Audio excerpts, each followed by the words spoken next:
रक्षाबंधन के दिन यहाँ से नाग नागिन बाहर आते हैं। यहाँ की जो संपत्ति की जो अदृश्य शक्तियाँ जो रक्षा कर रही हैं, तो वो ये मांगती है कि उन्हें रेत की रस्सी चाहिए और गुड़ और घी की रोटियाँ चाहिए। लोकाक्तियों के हिसाब से सास हैं और ये बहू हैं। यहाँ पे मंदिर के बारे में पूरी डिटेल इंफॉर्मेशन लिखी हुई है।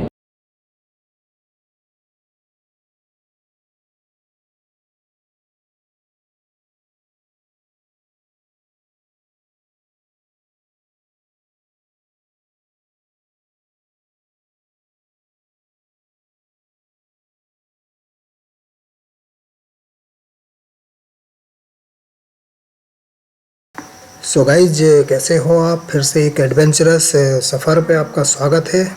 और कहानी वही है कि क्या है हकीकत, क्या है फसाना। और इसी को लेकर आज एक और सफ़र पर हम निकल पड़े हैं। और सफ़र की मंजिल है गोदड़देव टेम्पल, जहाँ के बारे में 3 बातें मशहूर हैं कि मंदिर के पीछे एक छोटे से छेद में से नाग और नागिन का जोड़ा सिर्फ सावन के महीने में रक्षाबंधन पर निकलता है।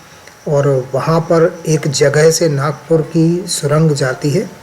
तीसरा, पुराने शिव मंदिर में बहुत बड़ा खजाना दबा हुआ है और उसकी कुछ टर्म्स एंड कंडीशन है। तो हमने अपने साथ लिया है अपने लोकल गाइड सरमन भाई को, जो यहीं से हैं, और वो हमें लेके जा रहे हैं उस जगह पे।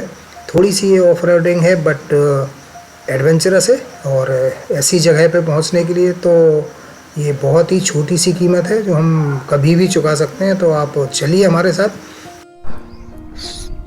गोदड़देव का शिव मंदिर जो हमारी डेस्टिनेशन है, हम पहुंच चुके हैं वहाँ पे।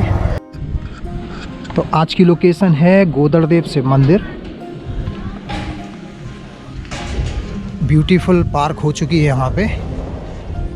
और ये एक लोकल शॉप है जहाँ से आकाश भाई ले रहे हैं प्रसाद, और यहीं पे पार्किंग कर दी है। और अभी हम चलते हैं मंदिर के अंदर। So this is the entry point.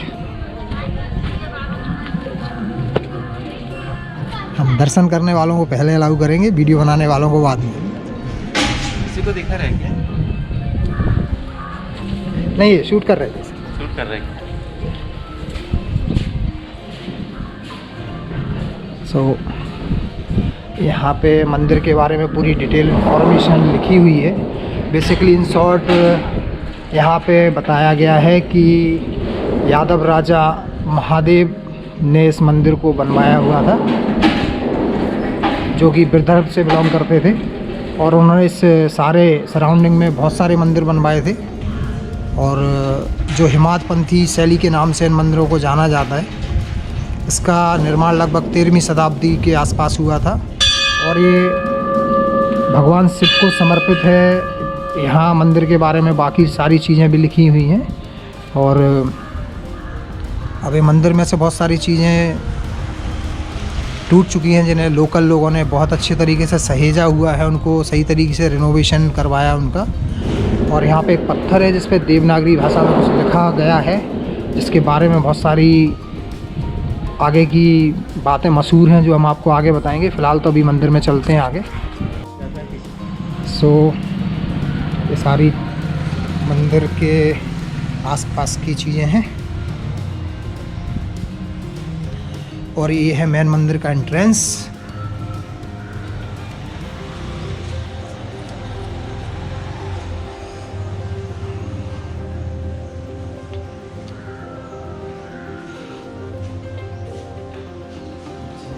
बहुत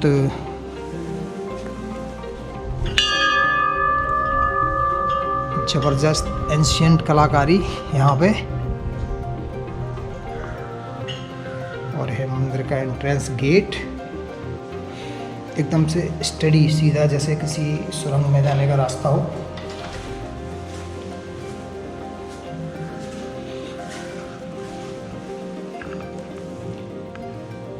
तो ये है गोदड़देव शिव टेम्पल। और ये वो जो शिवलिंग हम सामने देख रहे हैं, ये है वो राजा रामचंद्र जी जिन्होंने मंदिर बनवाया था, उस समय का शिवलिंग। इस शिवलिंग के बारे में बोला जाता है कि इसको स्थापित किया गया था 13वीं शताब्दी में। लगभग 700 साल पुराना है। और अभी चूँकि ये सारा मंदिर की सराउंडिंग है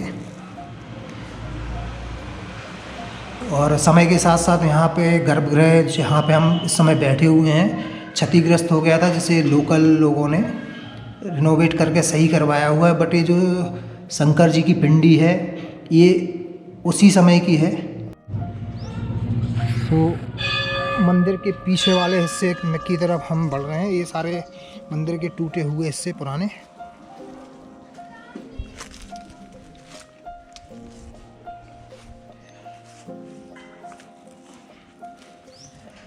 तो मंदिर का पीछे वाला हिस्सा है।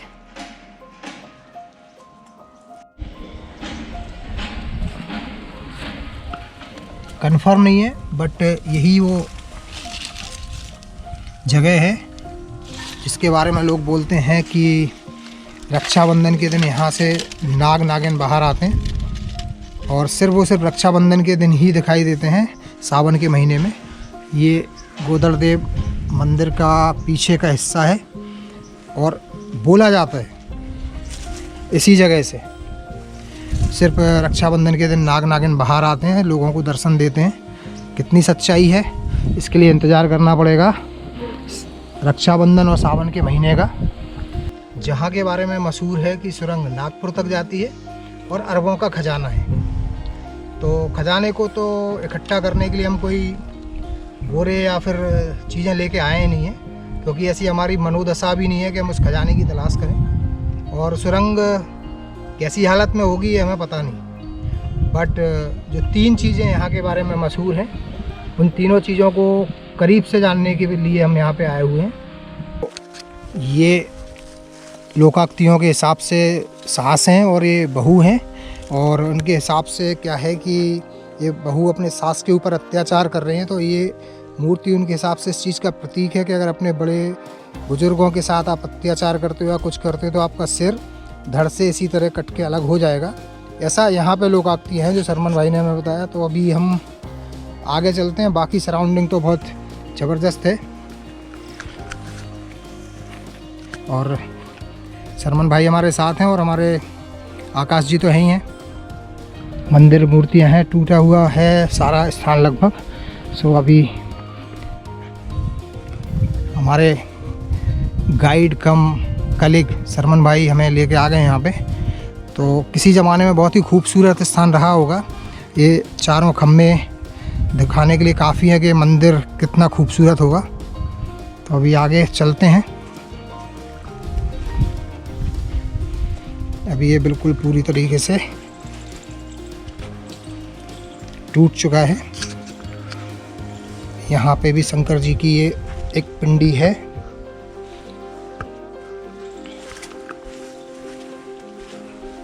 कण-कण में भगवान बसे हैं, फिर मंदिर का होना क्या, जर्रे जर्रे में नूर खुदा का, फिर मस्जिद का होना क्या। तो शर्मन भाई ने बहुत ही अच्छी बात बोली। और जो ये जगह है यहीं के बारे में शर्मन भाई ने हमें बताया कि यहीं से किसी समय में सुरंग जाती थी नागपुर की, जो समय के साथ साथ बंद हो चुकी है अभी। और अभी तो उस रास्ते को भी बंद कर दिया गया है क्योंकि वो समय के साथ साथ काफ़ी अंधेरा और डेंजरस हो गया था। बाकी यही वो सराउंडिंग है जहाँ पे लोग बोलते हैं कि बहुत सारा खजाना है। जी हाँ सर, यहाँ पर इस तरह की एक या फिर अफवाह कहना चाहिए या फिर आधा सच आधा फसाना कह सकते हैं कि यहाँ पर की बहुत बड़ा खजाना गड़ा हुआ है, ऐसा लोग कहते हैं। और कई बार लोगों ने प्रयास भी किया यहाँ पर खजाने की। कई के मुँह जुबानी सुना हुआ है कि यहाँ पर जो बहुत बड़ा एक कढ़ा है और उसके जो हत्ते होते हैं, उसके कड़े जो होते हैं वो बाहर निकले हुए हैं। लोगों ने उसे खींचने की कोशिश की, लेकिन उनके साथ कोई भी अप्रत्याशित घटनाएं हो जाती हैं और वो यहाँ से चले जाते हैं। ऐसी तो कोई घटना यहाँ पर मरने की या फिर कुछ बड़ा हादसा होने की ऐसी कोई भी यहाँ पे जानकारी नहीं है। लेकिन लोग बताते हैं कि उन्होंने कई बार प्रयास किया यहाँ पर खजाना ढूंढने की और वो इस काम में सफल नहीं हो पाए। और ये भी कहा जाता है कि उस खजाने के लिए यहाँ की जो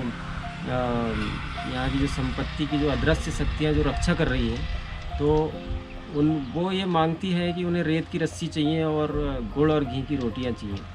तो गुड़ और घी की रोटियाँ बनाना तो बहुत असंभव होता है। हालांकि कई लोगों ने प्रयास भी किया होगा और आप तो गाइस फिजिकली सोच ही सकते हैं कि रेत की रस्सी क्या ये पॉसिबल है?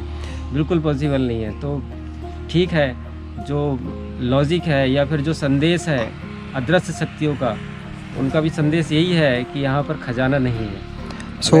सरमन ने हमें बताया कि रेत की रस्सी जी, और रोटी किस चीज़ की? गुड़ और घी की रोटी। गुड़ और घी की रोटी अगर कोई बनाता है तो उसे यहाँ के खजाना पाने का अधिकारी हो जाता है। बट ऐसा उन अदृश्य शक्तियों ने लोगों को बताया है और सरमन के हिसाब से ऐसा पॉसिबल नहीं है। बट हो सकता है कि जो चीज़ें उन्होंने बोली हैं कि रेत की रस्सी और गुड़ और घी की रोटी, तो मे बी उनके पीछे कोई एक लॉजिकल रीज़न हो कि वो क्या इंडिकेट करना चाह रहे हैं, जिससे शायद लोग नहीं समझ पा रहे हैं। और बाकी जैसा आपने बताया कि यहाँ पे जो कड़ाहा गड़ा है उसके कुंदे लोगों ने देखे हुए हैं और उसी के वजह से ये सारे आसपास के मंदिर को लोगों ने खोद कर तहस नहस कर दिया है, जो कि नहीं करना चाहिए था। और अभी तो सिर्फ यही सराउंडिंग बची हुई है यहाँ पे, और जो सुरंग थी यहाँ से उसको बंद कर दिया गया है सुरक्षा की दृष्टि से। तो सरमन का कहना था लगभग वो सही है कि आधी हकीकत आधा फसाना, जिसने देखा सिर्फ उसी ने जाना। सो कुछ ही लोग हैं जिन्होंने इसको महसूस किया है, बाकी ने तो सिर्फ यहाँ पे खजाने की तलाश में इस जगह को नुकसान ही पहुँचाया है। तो ये ब्यूटीफुल लोकेशन है, गोदड़देव छिंदवाड़ा से 22 किलोमीटर दूर और हमारे सरमन भाई के गांव के बिल्कुल करीब। जब इन्होंने बताया कि यहाँ पे ऐसा प्राचीन कालीन शिव मंदिर है जो लगभग 700 साल पुराना है और ऐसे थोड़ी सी बातें यहाँ के बारे में मशहूर है, तो हम लोगों ने प्लान किया यहाँ पे आने का। मंदिर बहुत खूबसूरत है, सराउंडिंग बहुत अच्छी है, लेकिन खजाने और सुरंग जैसी कोई भी चीज़ यहाँ पे मौजूद नहीं है। खजाना हम लोगों ने ढूंढने का प्रयास नहीं किया। सुरंग की लोकेशन हम लोगों ने देख ली बट वो बंद है, और हमारा बिल्कुल भी इरादा इन दोनों चीज़ों को एक्सप्लोर करने का नहीं था। ना तो हम खजाना खोजना चाहते हैं और ना सुरंग देखना चाहते हैं, क्योंकि वो बंद है। आगे आने वाले समय में जब कभी भी यहाँ पे मेला होगा तो बिल्कुल हम लोग यहाँ पे आएंगे, और सावन के महीने में तो ज़रूर आएंगे उस चीज़ को देखने कि उस छोटे से छेद से जो नाग नागिन का जोड़ा निकलता है, तो वो उसी दिन रक्षाबंधन के दिन निकलता है। सो ये उस समय देखेंगे। अनसीन छिंदवाड़ा को एक्सप्लोर करते रहेंगे और आपको बताते रहेंगे कि छिंदवाड़ा भी एक ऐसी जगह है जहाँ पे आपको बहुत सारी ऐसी चीज़ें देखने मिलने वाली हैं जो अननोन है, अनसीन है, जिनके बारे में किसी को पता नहीं है। तब तक आप वीडियो को देखिए, लाइक करिए, सब्सक्राइब करिए और कमेंट्स करके हमें बताइए कि आज का वीडियो कैसा लगा। तो मिलते हैं फिर अगले वीडियो में, तब तक के लिए tata bye bye, take care.